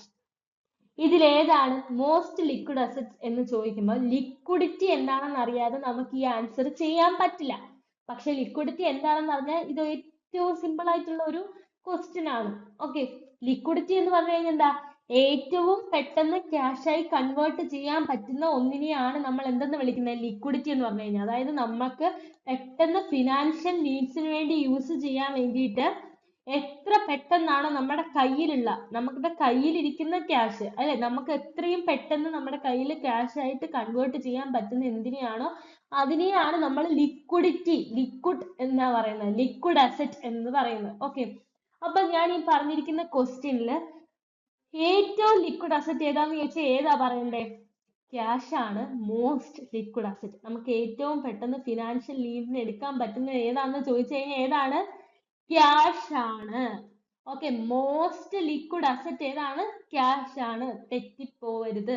ഇത് easy ആയിട്ടുള്ള ഒരു question ആണ്. നമുക്ക് പെട്ടെന്ന് കേൾക്കുമ്പോൾ ബാങ്കിലുള്ള ക്യാഷ് പെട്ടെന്ന് എടുക്കാൻ പറ്റുമല്ലോ, അല്ലെങ്കിൽ ഇപ്പം നമ്മുടെ ഈ ട്രാൻസ്ഫർ എന്നൊരു ക്വസ്റ്റ്യൻ ആണ്. അപ്പൊ ഇലക്ട്രോണിക് പേയ്മെന്റ് വഴിയുള്ള ക്യാഷ് പെട്ടെന്ന് എടുക്കാൻ പറ്റുമല്ലോ എന്നുള്ളതല്ല, നമ്മുടെ കയ്യിൽ പെട്ടെന്ന് കൺവേർട്ട് ചെയ്ത് ക്യാഷ് ആക്കാൻ പറ്റുന്ന അസറ്റിനെയാണ് ലിക്വിഡ് അസറ്റ് എന്നതുകൊണ്ട് ഉദ്ദേശിക്കുന്നത്. അപ്പൊ ഏറ്റവും പെട്ടെന്ന് ക്യാഷ് ആക്കിയിട്ട് എന്താണ്? ക്യാഷ് തന്നെയാണ്. അപ്പൊ ക്യാഷ് ആണ് ഏറ്റവും മോസ്റ്റ് ലിക്വിഡ് അസറ്റ് എന്ന് പറഞ്ഞു കഴിഞ്ഞാൽ ക്യാഷ് ആണ്. ഓക്കെ, അപ്പൊ ഓപ്ഷൻ മാറിപ്പോലെ cash is the most liquid asset. Okay, അപ്പൊ ലിക്വിഡിറ്റി എന്താന്നുള്ള ടേം നമ്മൾ പഠിച്ചു. ആ ടേം ക്ലിയർ ആയി ഓർത്തിരിക്കുക. ഇനി demand for money in economics refers to quantity of money that individuals, business and the public desire to hold in liquid form rather than investing it in or other assets like bond or stock. അപ്പം നമ്മൾ പറഞ്ഞു ട്രാൻസാക്ഷൻസിനെ depend ചെയ്താണ് നമ്മുടെ demand for മണി ഇരിക്കുന്നതെന്ന് പറഞ്ഞു. അപ്പം എന്താണ് ഈ demand for money എന്ന് പറഞ്ഞു കഴിഞ്ഞാൽ നമ്മള് ഇൻഡിവിജ്വൽസ്, ബിസിനസ്മെന്, അതുപോലെ ആ പബ്ലിക് അതാണ് ഇൻഡിവിജ്വൽസ്, പബ്ലിക് ലിക്വിഡ് ഫോമില് എന്ന് പറഞ്ഞാൽ ക്യാഷിന്റെ ഫോമില് മണി സ്റ്റോർ ചെയ്ത് വെക്കുന്നതിനെയാണ് നമ്മൾ ഡിമാൻഡ് ഫോർ മണി എന്ന് പറയുന്നത്. ഓക്കെ, ക്യാഷില് ലിക്വിഡ് ഫോമില് മണി ഹോൾഡ് ചെയ്ത് വെക്കുന്നതിനെയാണ് ഡിമാൻഡ് ഫോർ മണി എന്ന് പറഞ്ഞത്. നമ്മൾ ഇവിടെ ഇൻവെസ്റ്റ് ചെയ്യുന്നതല്ല ഉദ്ദേശിക്കുന്നത്, മറ്റ് അസറ്റ്സ് ബോണ്ടിലോ സ്റ്റോക്കിലോ ഒക്കെ ഇൻവെസ്റ്റ് ചെയ്യുന്ന രീതിയെ അല്ല പറയുന്നത്. ലിക്വിഡ് ഫോം എന്ന് പറഞ്ഞു കഴിഞ്ഞാൽ ക്യാഷിന്റെ ടേംസിൽ നമ്മൾ എന്ത് ചെയ്യുന്നതാണ്, മണി സ്റ്റോർ ചെയ്ത് വെക്കുന്ന ആ ഒരു ഇതിനെയാണ് നമ്മൾ പറയുന്നത് ഡിമാൻഡ് ഫോർ മണി. അപ്പൊ നമ്മുടെ കയ്യിൽ എത്ര ക്വാണ്ടിറ്റി ഓഫ് മണി ഉണ്ട് എന്നുള്ളതാണ് എന്തിന്റെ ടേമിൽ, ലിക്വിഡ് ഫോമില്. അത് ഇൻവെസ്റ്റ് ചെയ്യുന്നതാണോ പറയുന്നത്, അല്ല. അപ്പം നമുക്ക് ക്വസ്റ്റ്യൻ ചോദിക്കാം, ഡിമാൻഡ് ഫോർ മണി എന്ന് പറഞ്ഞു കഴിഞ്ഞാൽ നമ്മുടെ അക്കൗണ്ടിൽ കിടക്കുന്ന മണിയാവാം, ഇൻവെസ്റ്റ്മെന്റിലുള്ള മണിയാവാം. അതല്ല, നമ്മൾ എന്താണ്, നമ്മുടെ ലിക്വിഡ് മണിയാണ്, ലിക്വിഡ് ഫോമിലുള്ള മണിയാണ്. Okay, the demand is influenced by factors like income, interest rate and price level.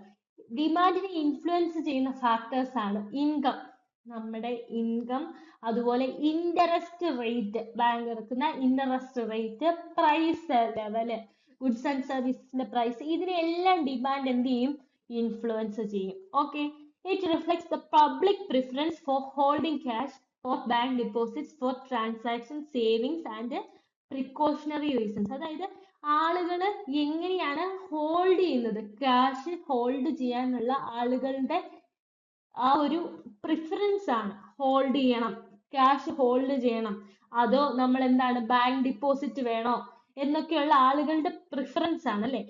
ഒന്നെങ്കിൽ ഹോൾഡ് ചെയ്യണോ, ബാങ്ക് ഡിപ്പോസിറ്റ് വേണോ, അതോ സേവിങ്സ് വേണോ, അങ്ങനെയുള്ള പ്രിക്കോഷണറി റീസൺ എന്താന്നുള്ളത്, പെട്ടെന്ന് വരുന്ന എമർജൻസി ആയിട്ടുള്ള റീസൺസിന് വേണ്ടി കയ്യിൽ വെക്കണോ, ബാങ്കിൽ ഇടണോ, സേവിങ് ഡിപ്പോസിറ്റ് പ്രിഫറൻസ് ആണ്. അപ്പൊ ഡിമാൻഡ് എന്ന് പറയുന്നത് ആളുകളുടെ എന്താണ്, ലിക്വിഡ് ഫോമില് ആളുകള് പൈസ വെക്കുന്ന ആ ഒരു ഡിസയറിനെയാണ് നമ്മൾ ഡിമാൻഡ് ഫോർ മണി എന്ന് പറയുന്നത്. അത് എന്തിനെ ഡിപ്പെൻഡ് ചെയ്യും, ഇൻകം, ഇൻട്രസ്റ്റ് റേറ്റ്, പ്രൈസ് ലെവലിനെ ഒക്കെ ഡിപ്പെൻഡ് ചെയ്യുന്ന ഫാക്ടേഴ്സ് ആണ്. അതായത് ആളുകളുടെ പ്രിഫറൻസ് ആണ്, ക്യാഷ് ആയിട്ട് കയ്യിൽ വെക്കണോ. ചില ആൾക്കാരുണ്ടായിരിക്കും എന്തൊക്കെ നടന്നാലും ആള്, അത് ഈ കൂടുതലും പ്രായമായ ആളുകളായിരിക്കും അല്ലെ, അവരെങ്ങനെയായിരിക്കും, എന്തായാലും അവര് കയ്യിൽ കുറച്ച് ക്യാഷ് അവർക്ക് ഉണ്ടാവും. അവരെന്താണ്, ബാങ്കിൽ ഇടാൻ അവർ വില്ലിങ് ആയിരിക്കത്തില്ല, അവരുടെ പ്രിഫറൻസ് ആണല്ലേ അത്, അവരുടെ രീതിയാണ്. അപ്പൊ അവരെന്താണ്, അവർക്ക് ബാങ്കിൽ ഇടാൻ താല്പര്യം ഉണ്ടാവത്തില്ല. അങ്ങനെയുള്ള ആളുകൾ എന്തായിരിക്കും, ക്യാഷ് കൂടുതൽ കയ്യിൽ വെക്കുന്ന ആളുകളായിരിക്കും. ചിലരെന്താണ്, കയ്യിലൊന്നും വെക്കില്ല, എല്ലാം ബാങ്കിൽ ഇടുന്ന ആളുകളായിരിക്കും. എല്ലാം ബാങ്കിൽ ഇടുന്നത്, കയ്യിലൊന്നും സേഫ് അല്ല എന്ന് പറഞ്ഞാൽ എല്ലാം ബാങ്കിൽ ഇടുന്ന ആളുകൾ. ഇതൊക്കെ ആളുകളുടെ പ്രിഫറൻസ് ആണ്, അല്ലാണ്ട് ഒരാൾ ചെയ്യുന്ന കണ്ടിട്ട് നമ്മൾ ചെയ്യുന്നതാണ് അല്ല. ഇതൊക്കെ നമ്മുടെ പ്രിഫറൻസ് ആണ്. പക്ഷെ ഇപ്പോഴത്തെ ഒരു ജനറേഷനിൽ എങ്ങനെയാണ്, കൂടുതലായിട്ടും എല്ലാവരും യൂസ് ചെയ്യുന്നത് ഇ ട്രാൻസ്ഫർ ആണ് അല്ലെ. ക്യാഷ് ആയിട്ട് ഹോൾഡ് ചെയ്ത് വെക്കുന്ന ആളുകൾ വളരെ ചുരുക്കമാണ്. ഒന്നും തന്നെ ചിലപ്പോൾ ക്യാഷ് ആയിട്ട് വെക്കാറില്ല. നമ്മൾ മിക്കവാറും എന്താണ്, ഇ ട്രാൻസ്ഫർ ആണ് നമ്മൾ ഉപയോഗിക്കുന്നത് അല്ലെ. അപ്പം ചില ആൾക്കാര് എന്തായിരിക്കും, കയ്യിൽ ഹോൾഡ് ചെയ്യുന്ന ആൾക്കാരുണ്ടായിരിക്കും. ഇതൊക്കെ നമ്മുടെ പ്രിഫറൻസിനെ ബേസ് ചെയ്തിരിക്കും. ഇനി ജനറൽ ആയിട്ടുള്ള ഒരു കൺസെപ്റ്റ് എന്ന് പറഞ്ഞു കഴിഞ്ഞാൽ, ബാങ്കിന്റെ ഇൻട്രസ്റ്റ് റേറ്റും ഡിമാൻഡ് ഫോർ മണിയും ഇൻവേഴ്സ്ലി പ്രൊപ്പോർഷണൽ ആണെന്ന് അതുകൂടെ അറിഞ്ഞിരിക്കുക. ബാങ്കിന്റെ ഇൻട്രസ്റ്റ് റേറ്റും, അപ്പം ഇൻട്രസ്റ്റ് റേറ്റും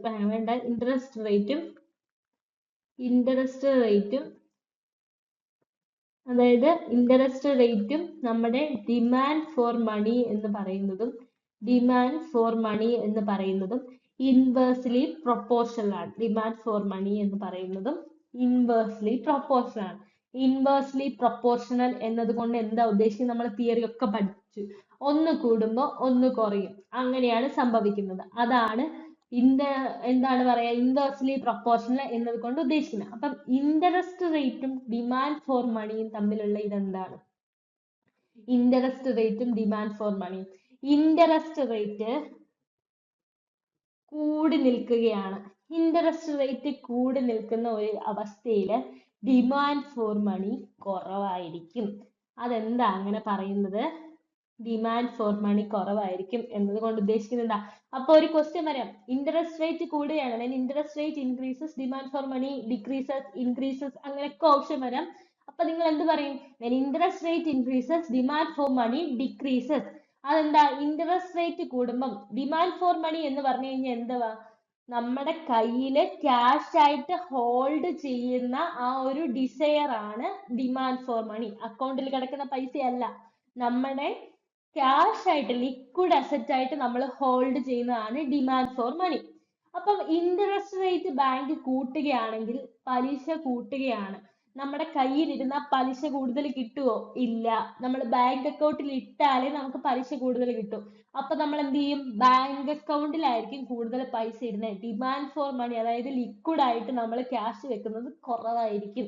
ഇതാണ് അതിന്റെ concept.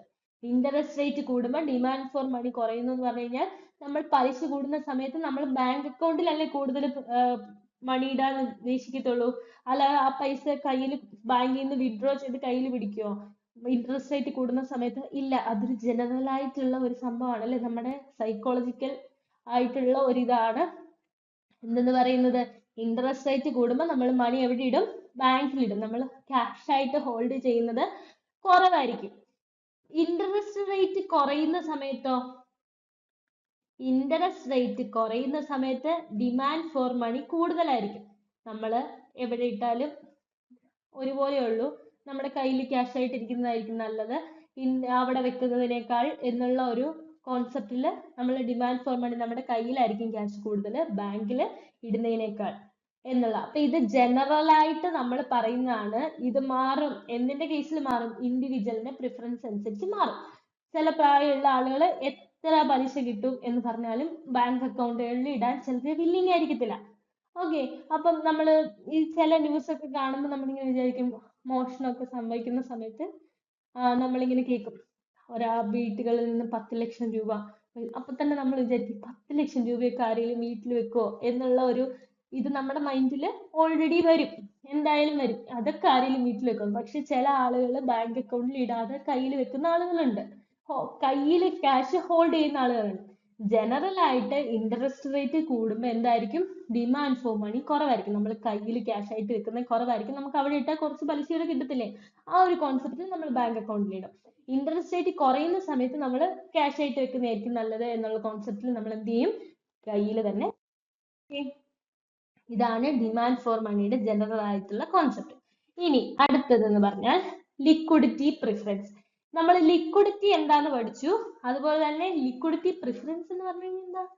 Demand for money is often referred to as liquidity preference because it reflects the desire to hold readily available cash rather than assets. അതായത് other assets, മറ്റ് അസറ്റ്സിനേക്കാൾ ഉപരി നമ്മൾ ക്യാഷ് ഹോൾഡ് ചെയ്യുന്ന നമ്മുടെ ആ ഒരു ഡിസയറിനെയാണ് നമ്മൾ ലിക്വിഡിറ്റി പ്രിഫറൻസ് എന്ന് പറയുന്നത്. ലിക്വിഡിറ്റി എന്തായിരുന്നു? പെട്ടെന്ന് ക്യാഷ് ആക്കാൻ പറ്റുന്നതാണ് ലിക്വിഡിറ്റി എന്നതുകൊണ്ട് ഉദ്ദേശിക്കുന്നത്. ഓക്കെ.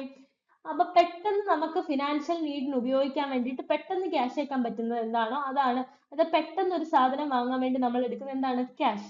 അപ്പൊ അതാണ് ലിക്വിഡ് എന്നതുകൊണ്ട് ഉദ്ദേശിക്കുന്നത്.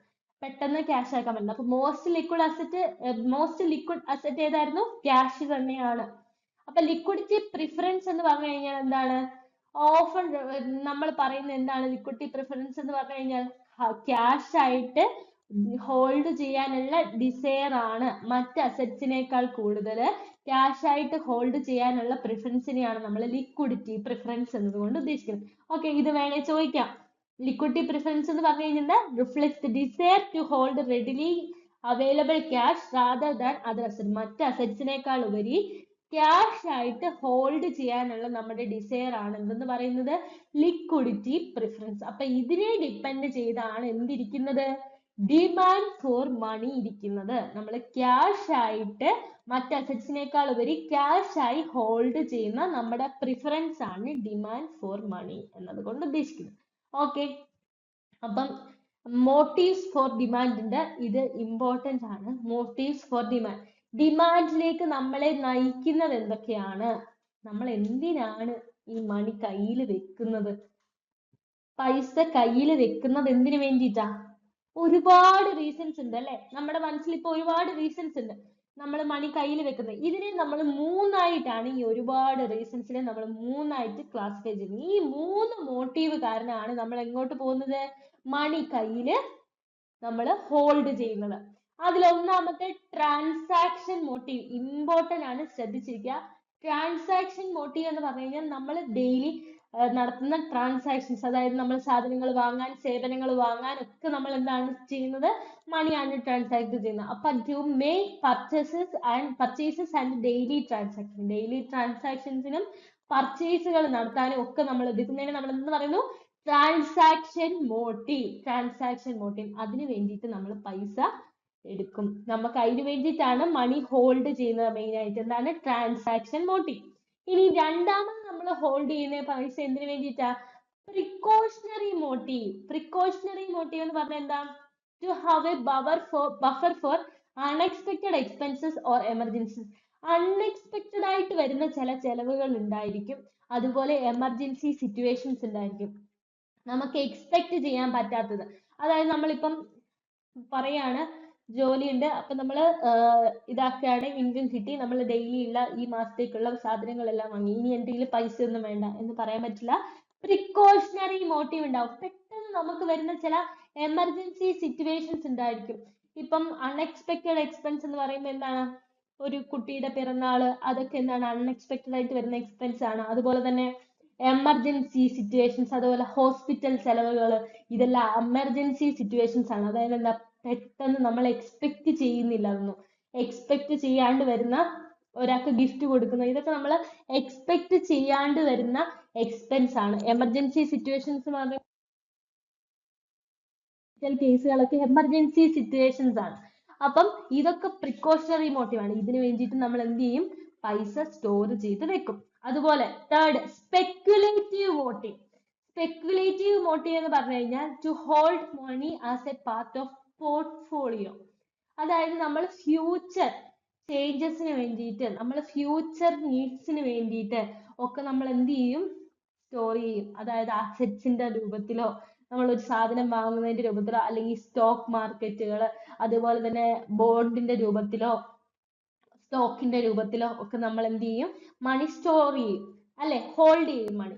അതെല്ലാം എന്താണ്, സ്പെക്യുലേറ്റീവ് മോട്ടീവ് ആണ്. സ്പെക്യുലേറ്റീവ് എന്ന് പറഞ്ഞു കഴിഞ്ഞാൽ എന്താണ്, നമ്മളുടെ ഇൻട്രസ്റ്റ് റേറ്റിലോ, നമ്മുടെ ആ അസറ്റിന്, നമ്മളൊരു സാധനം, ഒരു വസ്തു വാങ്ങി അതിന്റെ എന്താണ് മൂല്യം ഭാവിയിൽ ഇൻക്രീസ് ചെയ്യും എന്നുള്ള ഒരു ഫ്യൂച്ചർ ഇത് വെച്ചിട്ടല്ലേ നമ്മൾ ആ സാധനം വാങ്ങുന്നത്. അല്ലാണ്ട് ഫ്യൂച്ചറിൽ അത് കുറഞ്ഞു പോകും എന്നുള്ള ഒരു മോട്ടീവാണ് നമ്മുടെ ഉള്ളിൽ, അല്ല. ഫ്യൂച്ചറിൽ ആ ഇൻട്രസ്റ്റ് റേറ്റ് അല്ലെങ്കിൽ ആ അസറ്റിന്റെ പ്രൈസ് കൂടും എന്നുള്ള ഒരു ആന്റിസിപ്പേഷൻ, ഫ്യൂച്ചറിൽ ഭാവിയിൽ അത് കൂടും എന്നുള്ള ഒരു ഇതിലാണ് നമ്മൾ അത് വാങ്ങുന്നത്. അപ്പൊ അതാണ് സ്പെക്യുലേറ്റീവ് മോട്ടീവ്, ഫ്യൂച്ചർ നീഡ്സിന് വേണ്ടിയിട്ട് നമ്മൾ വാങ്ങുന്നത് അല്ലെ. To hold money as part of a portfolio anticipating potential future changes in asset interest rate, അതാണ് സ്പെക്യുലേറ്റീവ് മോട്ടീവ് എന്നതുകൊണ്ട് ഉദ്ദേശിക്കുന്നത്. ഓക്കെ, അപ്പൊ എന്തൊക്കെയാണ്, മൂന്ന് കാര്യങ്ങൾക്ക് വേണ്ടിയിട്ടാണ് നമ്മൾ മെയിൻ ആയിട്ട് പൈസ സ്റ്റോർ ചെയ്യുന്നത്, പൈസ ഹോൾഡ് ചെയ്യുന്നത്. ബാങ്ക് അക്കൗണ്ടിലോ അല്ലെങ്കിൽ മറ്റ് സേവിങ് ഡിപ്പോസിറ്റിലോ ഫിക്സ്ഡ് ഡിപ്പോസിറ്റിലോ 5 വർഷം കഴിഞ്ഞ് എടുക്കാം എന്നുള്ള ഇതിലല്ല, നമ്മൾ മണി ഹോൾഡ് ചെയ്യുന്നത്, കുറച്ച് മണി നമ്മൾ ഹോൾഡ് ചെയ്യും, എപ്പോഴും ക്യാഷ് ആയിട്ട് വെക്കുന്നത് മൂന്ന് റീസൺസിന് വേണ്ടിയിട്ടാ. ഒന്ന് ട്രാൻസാക്ഷൻ മോട്ടീവ്, നമ്മൾ എപ്പോഴും ട്രാൻസാക്ട് ചെയ്യാൻ, ഒരു സാധനം വാങ്ങാൻ വേണ്ടി, പർച്ചേസ് ചെയ്യാൻ വേണ്ടി, ട്രാൻസാക്ഷൻസ് നടത്താൻ വേണ്ടിയൊക്കെ, അതാണ് ട്രാൻസാക്ഷൻ മോട്ടീവ്. രണ്ട്, പ്രിക്കോഷണറി മോട്ടീവ്, നമുക്ക് എമർജൻസി ആയിട്ട് അൺഎക്സ്പെക്ടഡ് ആയിട്ട് വരുന്ന എക്സ്പെൻസ് ഉണ്ട് അല്ലെ, നമുക്ക് ഒട്ടും പ്രതീക്ഷിക്കാണ്ട് വരുന്ന ചെലവുകൾ, എമർജൻസി സിറ്റുവേഷൻസ്, അതിനൊക്കെ വേണ്ടിയിട്ട് നമ്മൾ മണി ഹോൾഡ് ചെയ്ത് വെക്കും. സ്പെക്യുലേറ്റീവ് മോട്ടീവ്, അതായത് നമ്മൾ ഒരു അസറ്റോ പ്രൈസ്, അത് ബോണ്ടും സ്റ്റോക്കും ഒക്കെയാണ് അതിനുള്ള എക്സാമ്പിളുകൾ. നമ്മൾ വസ്തു വാങ്ങുന്നത്, അതൊക്കെ എന്താണ്, സ്പെക്യുലേറ്റീവ് മോട്ടീവ് ആണ്. ഫ്യൂച്ചറിൽ അതിന്റെ അസറ്റിന്റെ പ്രൈസ് കൂടും എന്നുള്ള ഒരു മോട്ടീവ് വെച്ചിട്ടാണ് നമ്മളത് വാങ്ങുന്നത്. അപ്പൊ ഈ 3 മോട്ടീവുകളാണ്, ഇത് 3 ഇമ്പോർട്ടന്റ് ആണ്. അപ്പൊ മോട്ടീവ്സ് ഫോർ ഡിമാൻഡ് അല്ലെങ്കിൽ മോട്ടീവ്സ് ഓഫ് മണി എന്നൊക്കെ പറഞ്ഞു ചോദിച്ചു കഴിഞ്ഞാൽ എന്താണ്? Transaction motive, precautionary motive, speculative motive. ഇത് മാറ്റി മറിച്ചും ചോദിക്കാം. ട്രാൻസാക്ഷണറി motive, precautionary motive, speculative motive. Options മാറ്റി വേറെ എന്തെങ്കിലുമൊക്കെ മോട്ടീവ് തന്നിട്ട് ഐഡന്റിഫൈ ചെയ്യാനുള്ള ക്വസ്റ്റ്യൻസ് വരാം. അപ്പൊ 3 motifs: ട്രാൻസാക്ഷണറി motive, precautionary motive, speculative motive. Okay, അപ്പൊ നമ്മൾ ഇത്രയും നേരം പഠിച്ചുകൊണ്ടിരുന്നത് ഡിമാൻഡ് ഫോർ മണി ആയിരുന്നു. ഇനി സപ്ലൈ ഓഫ് മണി എന്ന് പറഞ്ഞു കഴിഞ്ഞാൽ എന്താ? ഡിമാൻഡ് ഫോർ മണി എന്ന് പറഞ്ഞു കഴിഞ്ഞാൽ ആളുകൾ ക്യാഷ് ഹോൾഡ് ചെയ്ത് വെക്കുന്നു. അതർ ദാൻ മറ്റ് അസറ്റ്സിനേക്കാൾ കൂടുതൽ ആളുകൾ ക്യാഷ് ഹോൾഡ് ചെയ്ത് വെക്കുന്ന, നമ്മൾ ലിക്വിഡിറ്റി പ്രിഫറൻസിന്റെ അടിസ്ഥാനത്തിലാണ് ആളുകൾ ഹോൾഡ് ചെയ്യുന്നതെന്ന് പറഞ്ഞു. അതായത് മറ്റ് അസറ്റ്സിനേക്കാൾ കൂടുതൽ എന്താണ്? ക്യാഷ് ഹോൾഡ് ചെയ്യാനുള്ള അവരുടെ പ്രിഫറൻസ്. ഇനി സപ്ലൈ ഓഫ് മണി എന്താ? എന്തിന്റെ അടിസ്ഥാനത്തിലാണ് നമ്മൾ സപ്ലൈ ചെയ്യുന്നത് മണി? നമ്മുടെ എക്കോണമിയിൽ മണി സപ്ലൈ ചെയ്യുന്നത് എന്തിന്റെ അടിസ്ഥാനത്തിലാണ്? നോക്കാം. Entire total of all currency and other liquid instruments in an economy at any particular time is known as money supply. നമ്മൾ മണി സപ്ലൈ എന്ന് വിളിക്കുന്നത് നമ്മുടെ എക്കോണമിയിൽ ആ ഒരു പർട്ടിക്കുലർ സമയത്ത്, അല്ലെ, ഒരു നിശ്ചിത സമയത്ത് നമ്മുടെ എക്കോണമിയിലുള്ള എത്ര ടോട്ടൽ കറൻസി, അതുപോലെ ടോട്ടൽ ലിക്വിഡ് ഇൻസ്ട്രുമെന്റ്സ്. ലിക്വിഡ് എന്ന് പറഞ്ഞു കഴിഞ്ഞാൽ എന്താണെന്നറിയാം? ക്യാഷ് ആയിട്ട് കൺവേർട്ട് ചെയ്യാൻ പറ്റുന്ന എന്തോരം ഇൻസ്ട്രുമെന്റ്സ് നമ്മുടെ എക്കോണമിയിൽ ആ ഒരു നിശ്ചിത സമയത്തുണ്ട് എന്നുള്ളതാണ് നമ്മുടെ മണി സപ്ലൈ. ആ ഒരു സമയത്ത് നമ്മുടെ എക്കോണമിയിൽ എത്രമാത്രം കറൻസി ഉണ്ട് പ്രിവേലൻസ് ആയിട്ട്, അതുപോലെ തന്നെ എത്തോരം ലിക്വിഡ് ഇൻസ്ട്രുമെന്റ് ഉണ്ട് എന്നതിന്റെ അടിസ്ഥാനത്തിലാണ് നമ്മൾ മണി സപ്ലൈ പറയുന്നത്. Okay, money supply can in other words be defined as the sum total of money held by whole public in an economy at a particular time. whole public, മുഴുവൻ പബ്ലിക്കും ഒരു സമയത്ത് എത്ര മണി hold ചെയ്തിട്ടുണ്ട്. അതായത് നമ്മുടെ എക്കോണമിയിൽ അതിന്റെ ഒരു കണക്കുണ്ടായിരിക്കും, അല്ലെ? എത്ര മണി ഇപ്പം പ്രിവെയിൽ, അല്ലാണ്ട് കണക്കില്ലാണ്ട് RBI പ്രിന്റ് ചെയ്യുന്നു, ഇന്ത്യൻ ഗവൺമെന്റ് കോയിൻ ഇറക്കുന്നു, എന്നിട്ട് ഇങ്ങനെ കണക്കില്ലാണ്ട് അവർ അടിച്ചുകൊണ്ടിരിക്കുകയാണോ? അങ്ങനെയല്ല.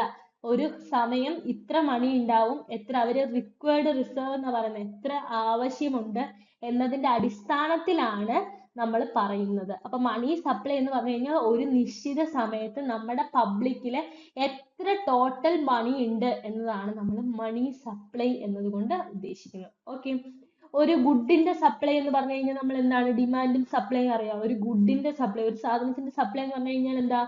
എത്രമാത്രം ആ സാധനം എക്കോണമിയിൽ ആ ഒരു സമയത്ത് ഉണ്ട് എന്നതിന്റെ അടിസ്ഥാനത്തിലാണ് നമ്മൾ അതിനെ സപ്ലൈ എന്ന് പറയുന്നത്.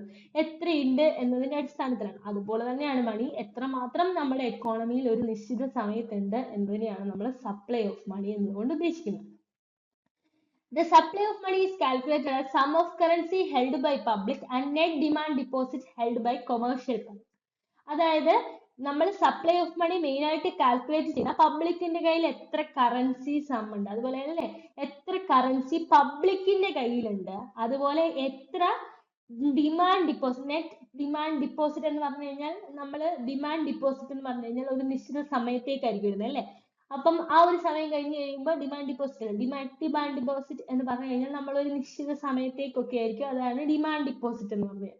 അപ്പൊ എത്ര ഡിമാൻഡ് ഡെപ്പോസിറ്റ് ഉണ്ട് കൊമേഴ്ഷ്യൽ ബാങ്കിൽ, ഇതിന്റെയും അടിസ്ഥാനത്തിൽ കൊമേഴ്ഷ്യൽ ബാങ്കിൽ എത്രയുണ്ട്, പബ്ലിക്കിന്റെ കയ്യിൽ എത്രയുണ്ട്, ഇതിന്റെ അടിസ്ഥാനത്തിലാണ് നമ്മൾ സപ്ലൈ ഓഫ് മണി എന്ന് പറയുന്നത്. സപ്ലൈ ഓഫ് മണി അളക്കുന്നത് നമ്മൾ ഇതിന്റെ അടിസ്ഥാനത്തിലാണ്. പബ്ലിക്കിന്റെ കയ്യിൽ എത്രയുണ്ട്, കൊമേഴ്ഷ്യൽ ബാങ്കിന്റെ കയ്യിൽ എത്രയുണ്ട്. Okay, money in a modern economy consists mainly of currency notes and coins issued by country's monetary authority. കൺട്രിയുടെ മോണിറ്ററി അതോറിറ്റി ആണ് കറൻസി നോട്ട്സും അതുപോലെ തന്നെ കോയിൻസും ഇഷ്യൂ ചെയ്യുന്നത്. സെൻട്രൽ ബാങ്ക് ആണ് കറൻസി നോട്ട് ഇഷ്യൂ ചെയ്യുന്നതെങ്കിൽ സെൻട്രൽ ബാങ്ക്, അതായത് ആരാണ്? കോയിൻസ് ആരാണ്? ഇന്ത്യയിലെ ഇന്ത്യൻ ഗവൺമെന്റ് ആണ്, അതായത് മിനിസ്ട്രി ഓഫ് ഫിനാൻസ് ആണ്. അപ്പം അതാണ് നമ്മൾ മെയിൻ ആയിട്ട് സപ്ലൈ ഓഫ് മണി എന്നതുകൊണ്ട് ഉദ്ദേശിക്കുന്നത്. ഇവിടെ ഇവര് രണ്ടും ഇറക്കുന്നത് എത്രത്തോളമാണ്, അത് എന്തിന്റെ അടിസ്ഥാനത്തിലാണ്? ആളുകള് പബ്ലിക്കിന്റെ കയ്യിലുള്ള മണിയും കൊമേഴ്ഷ്യൽ ബാങ്കിന്റെ കയ്യിലുള്ള മണിയും. റിസർവ് ബാങ്ക് ഓഫ് ഇന്ത്യ എന്ന് പറഞ്ഞു കഴിഞ്ഞാൽ ആരാണ്? കൺട്രീസ് മോണിറ്ററി അതോറിറ്റി ആണ് എന്ത് ചെയ്യുന്നത്? ഇന്ത്യയിലെ കറൻസി നോട്ട് ഇഷ്യൂ ചെയ്യുന്നത് ആരാണ്? റിസർവ് ബാങ്ക് ഓഫ് ഇന്ത്യ ആണ്. എല്ലാവർക്കും അറിയായിരിക്കും അല്ലെ? കറൻസി നോട്ട് ഇഷ്യൂ ചെയ്യുന്നത് RBI ആണ്. ഓക്കെ, സെൻട്രൽ ബാങ്ക് എന്ന് ചോദിച്ചാൽ RBI എന്ന് ചോദിച്ചാൽ മോണിറ്ററി അതോറിറ്റി എന്നൊക്കെ ചോദിച്ചാൽ ആരാണ്? RBI ആണ്. ഓക്കെ, കോയിൻസോ on the other hand issued by Indian government ആണ് കോയിൻ ഇഷ്യൂ ചെയ്യുന്നത്. Apart from currency and notes and coins, the public saving or current account deposit in commercial bank are also considered money because tax loans in these accounts are used to pay transactions. ഈ currency നോട്ട്സും കോയിൻസും പ്രിവേലന്റ് ആയിട്ടുള്ള ഇതിനെ നമ്മൾ public money supply എന്ന് പറയുമെന്ന് പറഞ്ഞു. അപ്പം ഇത് കൂടാതെ നമ്മൾ കറണ്ട് അക്കൗണ്ട് ഡിപ്പോസിറ്റ് ഉണ്ട് അല്ലെ? കറണ്ട് അക്കൗണ്ട് ഡിപ്പോസിറ്റ് ഉണ്ട്. അതായത് കറണ്ട് അക്കൗണ്ട് ഡിപ്പോസിറ്റിന്റെ പ്രത്യേകത എന്താ? നമുക്ക് എപ്പോ വേണമെങ്കിലും അത് എന്ത് ചെയ്യാൻ പറ്റും? ചെക്ക് വഴി അത് നമുക്ക് എന്ത് ചെയ്യാൻ പറ്റും? ട്രാൻസാക്ഷൻസ് നടത്താൻ പറ്റുന്നതാണ്. അപ്പൊ ഇതിനെയെല്ലാം നമ്മൾ എന്താക്കിയിട്ട് കൂട്ടും? സപ്ലൈ ഓഫ് മണിയുടെ കൂട്ടത്തിൽ കൂട്ടും. These deposits are called demand deposit എന്ന് വിളിക്കും because the bank pays them out to the account holder on demand. ഡിമാൻഡിൽ നമ്മൾ എന്ത് ചെയ്യാണ്? ബാങ്ക് എന്ത് ചെയ്യാണ്? പേ ചെയ്യാണ്. അതാണ് നമ്മൾ എന്തെന്ന് പറയുന്നത്? ഡിമാൻഡ് ഡിപ്പോസിറ്റ് എന്നതുകൊണ്ട് ഉദ്ദേശിക്കുന്നത്. ഡിമാൻഡ് ഡിപ്പോസിറ്റ് എന്ന് പറഞ്ഞു കഴിഞ്ഞാൽ എന്താണ്? The bank pays them out to the account holder on demand. Okay, demand deposit, account deposit ഒക്കെ അറിയാവുന്നതായിരിക്കും. അപ്പം നമുക്ക് ഈ അക്കൗണ്ട് ഡിപ്പോസിറ്റ് എന്ന് പറയുമ്പോൾ നമ്മളെ പെട്ടെന്ന് നമുക്ക് എന്ത് ചെയ്യാൻ പറ്റും? ട്രാൻസാക്ഷൻസ് നടത്താൻ പറ്റും. അപ്പം ഈ ഡിമാൻഡ് ഡിപ്പോസിറ്റ് എന്ന് പറഞ്ഞു കഴിഞ്ഞാൽ നമ്മൾ ബാങ്ക് പേ ചെയ്യുക എന്നതുകൊണ്ട് ഉദ്ദേശിക്കുന്നത് നമുക്ക് ഇൻട്രസ്റ്റ് റേറ്റ് തരും അല്ലെ? ബാങ്കിൽ ഇടുന്നതിന് ഇൻട്രസ്റ്റ് റേറ്റ് എത്രയാണോ കൺട്രിയിലുള്ളത് അതിന്റെ അടിസ്ഥാനത്തിൽ നമ്മൾ എന്ത് ചെയ്യും? ഡിമാൻഡ് ഡിപ്പോസിറ്റിന് നമ്മൾ എന്ത് കൊടുക്കും? ഇൻട്രസ്റ്റ് റേറ്റ് കൊടുക്കും. അപ്പൊ ബാങ്ക് പേ ചെയ്യുക എന്നതുകൊണ്ട് ഉദ്ദേശിക്കുന്നത് അതാണ്. അപ്പൊ ഇതിനെ നമ്മൾ ഡിമാൻഡ് ഡിപ്പോസിറ്റ് എന്ന് വിളിക്കും. അപ്പൊ ഈ ഡിമാൻഡ് ഡിപ്പോസിറ്റുകൾ നമ്മൾ എന്തിൽ കൂട്ടും? മണി സപ്ലൈയുടെ കൂട്ടത്തിൽ കൂട്ടും. അപ്പൊ എത്ര സപ്ലൈ ഓഫ് മണി എന്നതുകൊണ്ട് ഉദ്ദേശിക്കുന്നത് എന്തൊക്കെയാണ്? പബ്ലിക്കിന്റെ കയ്യിൽ എത്രയുണ്ട്, അതുപോലെ തന്നെ കൊമേഴ്ഷ്യൽ ബാങ്കിന് എന്താ കൂട്ടുന്നത്? ഡിമാൻഡ് ഡിപ്പോസിറ്റ് ആ കൂട്ടുന്നത് കേട്ടോ. ഡിമാൻഡ് ഡിപ്പോസിറ്റ് അതായത് നമ്മുടെ നെറ്റ് അക്കൗണ്ട് ഡിപ്പോസിറ്റുകൾ, അതായത് പെട്ടെന്ന് നമുക്ക് എന്താക്കാൻ പറ്റുന്നത്? മണിയാക്കാൻ പറ്റുന്ന അതെല്ലാം നമ്മൾ എന്തായിട്ട് കൂട്ടും? മണി സപ്ലൈ ആയിട്ട് കൂട്ടും. Other type of deposits such as fixed deposit have a set maturity term and are referred to as time deposit. മറ്റ് ടൈപ്പ് ഓഫ് ഡിപ്പോസിറ്റുകൾ ഉണ്ടാവും. ഡിമാൻഡ് ഡിപ്പോസിറ്റ് കൂടാതെയുള്ള ഡിപ്പോസിറ്റുകളാണ് ഫിക്സ്ഡ് ഡിപ്പോസിറ്റ് അല്ലെ? അതിന്റെ പ്രത്യേകത എന്താ? അതിനൊരു മെച്യൂരിറ്റി ഡേറ്റ് ഉണ്ടാവും അല്ലെ? അതാണ് ഫിക്സ്ഡ് ഡിപ്പോസിറ്റ് എന്ന് പറഞ്ഞു കഴിഞ്ഞാൽ. ഇപ്പം അക്കൗണ്ട് ഡിപ്പോസിറ്റ് അല്ലെങ്കിൽ ഡിമാൻഡ് ഡിപ്പോസിറ്റ് എന്നതുകൊണ്ട് ഉദ്ദേശിക്കുന്നത് എന്താണ്? ബാങ്ക് നമുക്ക് അതിനുള്ള ഒരു ഇൻട്രസ്റ്റ് റേറ്റ് തരും. ഫിക്സ്ഡ് ഡിപ്പോസിറ്റ് എന്ന് പറഞ്ഞു കഴിഞ്ഞാൽ എന്താ? നമ്മൾ ഇത്ര മെച്യൂരിറ്റി ഡേറ്റിലേക്കായിരിക്കും ഇടുന്നത്. ഓക്കെ, അതിനെ നമ്മൾ എന്തെന്ന് വിളിക്കും? ടൈം ഡിപ്പോസിറ്റ് എന്ന് വിളിക്കും. ഇത്ര സമയം, ഇത്ര കാലാവധിക്കുള്ളിൽ ഇത്ര കാലാവധിക്ക് ഇടുന്നത് കൊണ്ടാണ് നമ്മൾ അതിനെ ടൈം ഡിപ്പോസിറ്റ്, ഫിക്സ്ഡ് ഡിപ്പോസിറ്റ് എന്നതുകൊണ്ട് ഉദ്ദേശിക്കുന്നത്. ഓക്കെ, അപ്പം ഇതാണ് മണി സപ്ലൈ എന്നതുകൊണ്ട് ഉദ്ദേശിക്കുന്നത്. ഇനി measurement of money supply. Measurement of money supply എന്താന്ന് നോക്കാം. 4 മെഷർമെന്റ് ആണ് നമ്മൾ പറയുന്നത്. 4 മെഷർമെന്റ്.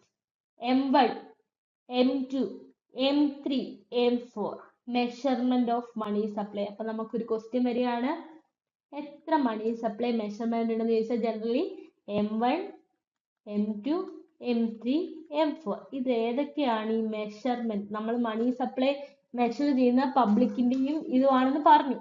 മണി കൊമേഴ്ഷ്യൽ ബാങ്കിന്റെ കയ്യിലുള്ള മണി. അപ്പൊ നമ്മൾ ഉദ്ദേശിക്കുന്നത് എന്തൊക്കെയാണ്? മണി സപ്ലൈ മെഷർ ചെയ്യാൻ എടുക്കുന്നത് എന്തൊക്കെയാണെന്ന് നോക്കാം. M1, M2, M3, M4 ആണ്. M1 എന്ന് പറഞ്ഞു കഴിഞ്ഞാൽ money in circulation plus public demand deposit with banks plus other deposits. അപ്പം ഡിപ്പോസിറ്റുകളാണ് നമ്മൾ എന്തിന്റെ കൂട്ടത്തിൽ നോക്കുന്നത്? M1. എന്ത് ഡിപ്പോസിറ്റ്? മണി ഇൻ സർക്കുലേഷൻ, സർക്കുലേഷനിൽ പബ്ലിക്കിൽ സർക്കുലേറ്റ് ചെയ്യുന്ന മണി. പിന്നുള്ളത് പബ്ലിക് ഡിമാൻഡ് ഡിപ്പോസിറ്റ്, ബാങ്കുമായിട്ട് പബ്ലിക്കിനുള്ള ഡിമാൻഡ് ഡിപ്പോസിറ്റുകൾ, മറ്റ് ഡിപ്പോസിറ്റുകൾ. ഇതൊക്കെയാണ് നമ്മൾ M1 എന്നതിനകത്ത് ഉദ്ദേശിക്കുന്നത്. അപ്പൊ നമുക്ക് M1 M2 ഒക്കെ തന്നിട്ട് ഇത് ഓപ്ഷൻ മാറ്റി മറിച്ചൊക്കെ ചോദിച്ചിട്ട് നമുക്ക് ചോദിക്കാം M1 എന്തിനെയാണ് കാണിക്കുന്നതെന്ന് ചോദിക്കാം. M1 എന്ന് പറഞ്ഞു കഴിഞ്ഞാൽ എന്താണ്? Money in circulation plus public deposit with bank plus other deposit. ഇത് ഏത് ഫോമിലാണ് ചോദിക്കുന്നത് പറയാൻ പറ്റില്ല. നമ്മൾ ഇത് ജനറൽ ആയിട്ടുള്ള കാര്യം അറിഞ്ഞിരിക്കുക. അപ്പൊ ഓപ്ഷൻ കാണുമ്പോൾ നമുക്ക് മനസ്സിലാവും. ഇപ്പം ഇവിടെ ഡി ഡി എന്ന് ചോദിച്ചു കഴിഞ്ഞാൽ എന്താ അർത്ഥം? ഡിമാൻഡ് ഡിപ്പോസിറ്റ് ആണ്. ഡി പ്ലസ് ഒ ഡി എന്ന് പറഞ്ഞു കഴിഞ്ഞാൽ അതർ ഡിപ്പോസിറ്റ് ആണ്. അപ്പൊ ഈ ഡി ഡി ഒ ഡി ഒന്നും കാണുമ്പോൾ ആരും പേടിക്കേണ്ട, ഡിമാൻഡ് ഡിപ്പോസിറ്റ് അതർ ഡിപ്പോസിറ്റ് എന്നാണ് അർത്ഥം. അപ്പം M1 എന്ന് പറഞ്ഞു കഴിഞ്ഞാൽ എന്താണ്? മണി ഇൻ സർക്കുലേഷൻ, സർക്കുലേഷനിലുള്ള money plus public demand deposit with bank. പബ്ലിക്കിന് മണി ഡിപ്പോസിറ്റ് എത്രയുണ്ട്, ഡിമാൻഡ് ഡിപ്പോസിറ്റ് ബാങ്കില്, അതുപോലെ മറ്റ് ഡിപ്പോസിറ്റുകൾ, ഇതെല്ലാം M1 പെടുന്നതാണ്. അതാണ് മെഷർമെന്റ് ഓഫ് മണി സപ്ലൈ. മെഷർമെന്റിന് ഉപയോഗിക്കുന്ന ഒരു മെഷർ ആണ് M1. ഓക്കെ, അപ്പൊ ഇതിനെ നമ്മൾ ട്രാൻസാക്ഷൻ മണി എന്നും പറയും. കാരണം എന്താ, നമുക്ക് ഡയറക്ട്ലി ട്രാൻസാക്ട് ചെയ്യാൻ പറ്റുന്ന മണിയാണ് M1 വരുന്നത്. ഓക്കെ, അതർ ഡിപ്പോസിറ്റ് എന്ന് പറഞ്ഞാൽ നമുക്ക് ഡയറക്റ്റ് ട്രാൻസ്ഫർ ചെയ്യാൻ പറ്റുന്ന, ട്രാൻസാക്ഷന് വേണ്ടി ഉപയോഗിക്കാൻ പറ്റുന്ന, ട്രാൻസ്ഫർ അല്ല ട്രാൻസാക്ഷന് വേണ്ടി, ഡയറക്റ്റ് ട്രാൻസാക്ഷന് വേണ്ടി ഉപയോഗിക്കാൻ പറ്റുന്ന മണിയാണ് നമ്മൾ M1 പെടുത്തുന്നത്. Okay, money in circulation plus public demand deposit with bank plus other deposit. Okay, M2 എന്ന് പറഞ്ഞു കഴിഞ്ഞാൽ എന്താണ്? ഈ M1 വരും, അതായത് money in circulation, public demand deposit with banks, other deposit, saving deposit at the post ഓഫീസും കൂടെ വരും. പോസ്റ്റ് ഓഫീസിലുള്ള സേവിംഗ് ഡിപ്പോസിറ്റ്. ഈ പോസ്റ്റ് ഓഫീസിലുള്ള സേവിംഗ് ഡിപ്പോസിറ്റിനെ നമ്മൾ എന്താണ്, ചെക്ക് വെച്ചിട്ട് നമുക്ക് പെട്ടെന്ന് ട്രാൻസ്ഫർ ചെയ്യാൻ പറ്റില്ല. പക്ഷേ ഇത് എന്തിന്റെ അടിയിൽ തന്നെയാണ് വരുന്നത്? മണി സപ്ലൈയുടെ കേസിൽ വരുമ്പോൾ ഡിമാൻഡ് ഡിപ്പോസിറ്റിന്റെ ക്ലാസിഫിക്കേഷനിലാണ് വരുന്നത്. അതുകൊണ്ട് തന്നെ നമ്മൾ എന്തിനെ എടുക്കും? സേവിംഗ് ഡിപ്പോസിറ്റ് അറ്റ് പോസ്റ്റ് ഓഫീസിലുള്ള സേവിംഗ്. അപ്പൊ M1 plus saving deposit at post office. M3 എന്ന് പറയുമ്പോൾ എന്താണ്?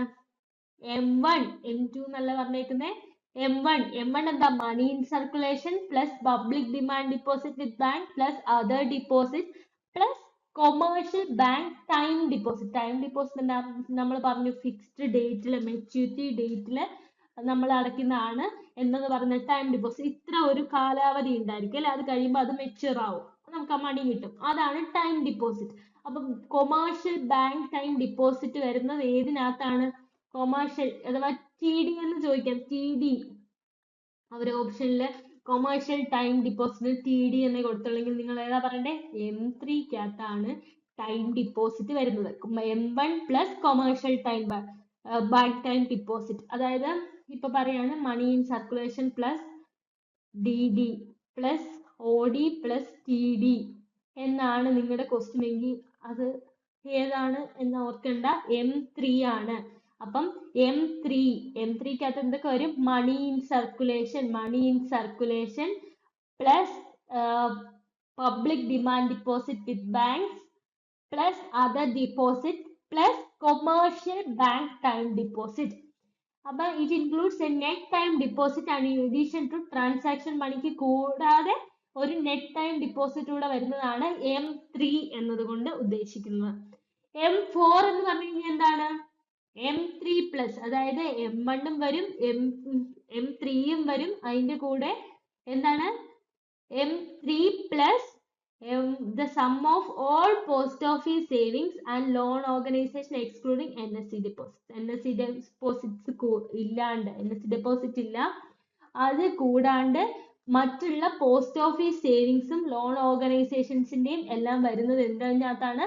M4 അപ്പൊ നിങ്ങൾക്ക് ക്വസ്റ്റ്യൻ ചോദിക്കാണ് M4 ഐഡന്റിഫൈ ചെയ്യാനാണ് ചോദിക്കുന്നത്. അപ്പൊ ഇങ്ങനെ ചോദിക്കാം, M4 ചോദിക്കാം. അപ്പൊ നിങ്ങൾക്ക് M1 പ്ലസ് M2 അങ്ങനെ എന്തെങ്കിലുമൊക്കെ ചോദിക്കാം. M1 പ്ലസ് സേവിംഗ് ഡിപ്പോസിറ്റ് എന്നൊക്കെ ചോദിക്കുന്നു. എന്നിട്ട് ഒരു ഓപ്ഷൻ തരികയാണ് M4 equal to M1 plus M3 plus sum of all post office and loan organizations excluding NSE deposit. NSE deposit exclude ചെയ്യാത്തത് M4. ഓക്കെ, അങ്ങനെ ചോദിക്കുകയാണെങ്കിലും M4 തന്നെയാണ്. അതായത് എന്താണ്?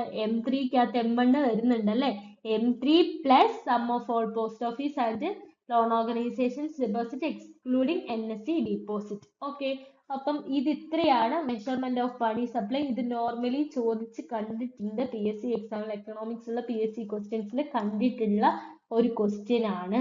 ഓക്കെ, അപ്പം മെഷർമെന്റ് ഓഫ് മണി സപ്ലൈ എന്ന് പറയുമ്പോൾ M1 equal to money in circulation plus public demand deposit with banks plus other deposits. Okay, money in സർക്കുലേഷന് public demand deposit, D D O D എന്നൊന്നും കാണുമ്പോൾ പേടിക്കേണ്ട.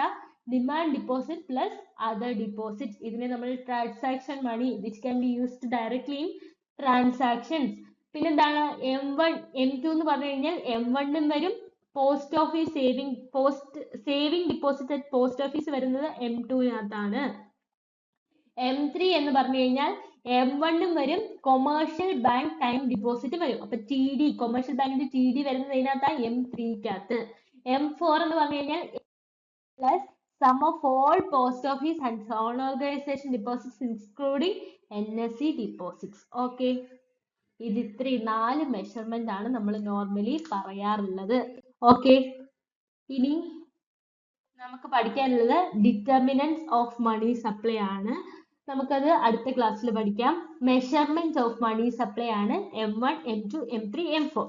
ഓക്കെ, അപ്പൊ നമ്മള് ഇന്നത്തെ ക്ലാസ്സിൽ നമ്മൾ ഡിസ്കസ് ചെയ്തത് ഏതൊക്കെയായിരുന്നു? ബാർട്ടർ സിസ്റ്റം, മണി എന്ന അഡ്വന്റ് വരുന്നതിന് മുമ്പുള്ള ബാർട്ടർ സിസ്റ്റം പഠിച്ചു. അത് കഴിഞ്ഞിട്ട് മണി എന്താണ് എന്നുള്ളത് പഠിച്ചു. മണിയുടെ 3 പ്രൈമറി ഫങ്ഷൻസ് എന്തൊക്കെയാ? 3 primary functions: medium of exchange ആയിട്ട്, യൂണിറ്റ് ഓഫ് അക്കൗണ്ട് ആയിട്ട്, സ്റ്റോർ ഓഫ് വാല്യൂ. ഇത് 3 മണിയുടെ ഫങ്ഷൻസ് ആണെന്ന് പഠിച്ചു. പിന്നെ മണി ഏതൊക്കെ ഫോംസിലാണ് എടുക്കുന്നതെന്ന് പഠിച്ചു. ലിക്വിഡിറ്റി എന്ന വാക്ക് പഠിച്ചു. ലിക്വിഡിറ്റി എന്ന് പറഞ്ഞു കഴിഞ്ഞാൽ എന്താ? ക്യാഷ് ആയിട്ട് പെട്ടെന്ന് കൺവേർട്ട് ചെയ്യാൻ പറ്റുന്ന ഒന്നെയാണെന്ന് പറയുന്നത് ലിക്വിഡിറ്റി. ലിക്വിഡിറ്റി പ്രിഫറൻസ് എന്ന് പറഞ്ഞു കഴിഞ്ഞാൽ എന്താ? ക്യാഷ് ആയി ഹോൾഡ് ചെയ്യുന്ന ആളുകളുടെ പ്രിഫറൻസ് ആണ് ലിക്വിഡിറ്റി പ്രിഫറൻസ്. അത് നോക്കിയിട്ടാണ് നമ്മൾ ഡിമാൻഡ് തീരുമാനിക്കുന്നത്, അല്ലെ? ഡിമാൻഡ് എന്ന് പറഞ്ഞു കഴിഞ്ഞാൽ ആളുകളുടെ കയ്യിലുള്ള ക്യാഷ് ആയി ഹോൾഡ് ചെയ്യുന്ന ഇതിനെയാണ് നമ്മൾ എന്തെന്ന് പറയുന്നത്? മണിയുടെ ഡിമാൻഡ് എന്ന് പറയുന്നത്. Okay, demand for money. അപ്പൊ നമ്മൾ ക്യാഷ് ഹോൾഡ് ചെയ്യുന്നത് എന്തിനു വേണ്ടിയാണ്? 3 മോട്ടീവ് പഠിച്ചു. Transaction motive, precautionary motive, speculative motive. 3 motive പഠിച്ചു. അത് കഴിഞ്ഞ് സപ്ലൈ ഓഫ് മണി പഠിച്ചു. സപ്ലൈ ഓഫ് മണി എന്താണ്? ആളുകളുടെ കയ്യില്, പബ്ലിക്കിന്റെ കയ്യില്, കൊമേഴ്ഷ്യൽ ബാങ്കിന്റെ കയ്യിലും ഒക്കെയുള്ള മണിയാണ് നമ്മൾ ഒരു സമയത്ത് പർട്ടിക്കുലർ ടൈമിലുള്ള മണിയാണ് നമ്മൾ എന്ത് പറയുന്നത്? സപ്ലൈ ഓഫ് മണി എന്നതുകൊണ്ട് ഉദ്ദേശിക്കുന്നത്. ഇതിൽ ബാങ്ക് കറൻസി നോട്ട് പബ്ലിഷ് ചെയ്യുന്ന RBI സെൻട്രൽ ബാങ്കും, അതുപോലെ തന്നെ നമ്മുടെ കോയിൻസ് പബ്ലിഷ് ചെയ്യുന്ന ഇന്ത്യൻ ഗവൺമെന്റ് ആണ്, മിനിസ്ട്രി ഓഫ് ഫിനാൻസ് ആണെന്നും പഠിച്ചു. ഇനി മണി സപ്ലൈ മെഷർ ചെയ്യാൻ 4 കാര്യങ്ങളാണ് ഉപയോഗിക്കുന്നത്: M1 M2 M3 M4. Okay, ഇത് 4 എണ്ണമാണ് പഠിച്ചത്. ഓക്കെ, അപ്പം ഇത്രയും മനസ്സിലായെന്ന് വിശ്വസിക്കുന്നു. എന്തെങ്കിലും ഡൗട്ട് ഉണ്ടെങ്കിൽ ചോദിക്കാം. നമുക്ക് അടുത്ത ക്ലാസ്സിൽ പഠിക്കാം. Thank you.